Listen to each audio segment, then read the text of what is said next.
যারা বেচারা টিচারিতে কাজ করেও আজকে অযোগ্য প্রমাণিত হয়েছে। হয়তো টিচার তারা হতে পারবেন না কোর্টের নির্দেশ অনুযায়ী, কিন্তু তারা যাতে গ্রুপ সিতে পায়। তবে টাকা নিয়েছে, দায়িত্ব থাকবেই। টাকা নিয়ে যাদেরকে চাকরি বিক্রি করলো, তাদের নাম প্রকাশ পেলো, চাকরি গেল, পরীক্ষায় বসতে পারবে না, টাকা ফেরত দিতে হবে, তো মুখ্যমন্ত্রী তাদের প্রতি দায়িত্ব। ধরুন আপনার দর্শকরা কোনো দোকান থেকে কোনো মাল কিনলো, মাল যদি না চলে দোকানদারের দায়িত্ব থাকে। তো তেমনভাবেই যারা চাকরি বিক্রি করেছে তার দায়িত্ব দাগিদের নিয়ে থাকবে।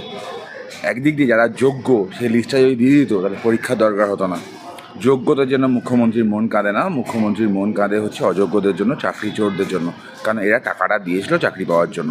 হিসাব করুন না, গ্রুপ সি, গ্রুপ ডি এবং এই 1800 মিলে প্রায় 6,500, 6,500 থেকে 8,000 প্রায়, এক একজন 10 থেকে 15 লক্ষ টাকা করে, মানে টোটাল কত টাকা হচ্ছে। যে তুলেছে সে হয়তো 25% রেখেছে, বাদ বাকি 75% তো কালীঘাটেই গেছে। তো মুখ্যমন্ত্রীর মন কাঁদবে, সেটাই স্বাভাবিক। তো সুপ্রিম কোর্টে বারবার থাপ্পড় খেয়েছে, সুপ্রিম কোর্ট বারবার বলেছে অযোগ্যদের কোথাও বসতে দেওয়া যাবে না, তারপরেও বলছেন অযোগ্যদের বসতে দেওয়া যাবে না, মানে এই এসএসসি সিলেকশন প্রসেসেই বসতে দেওয়া যাবে না। টিচার হয়ে কেউ গ্রুপ সি, গ্রুপ ডিতে ভেবে থাকে আমরা এখানে চাকরিতে ঢুকে যাব, সেটাও হবে না। তাদেরকে বলে রাখি, আবার আপনার টাকা নষ্ট হবে, আবার একই অবস্থা হবে। তো আপনারা যদি এরকম কেউ ভাবেন টিচার ছিলেন, চাকরি যাওয়ার পর গ্রুপ সি, গ্রুপ ডিতে ঢুকবেন, তাদেরকে শুভনন্দন।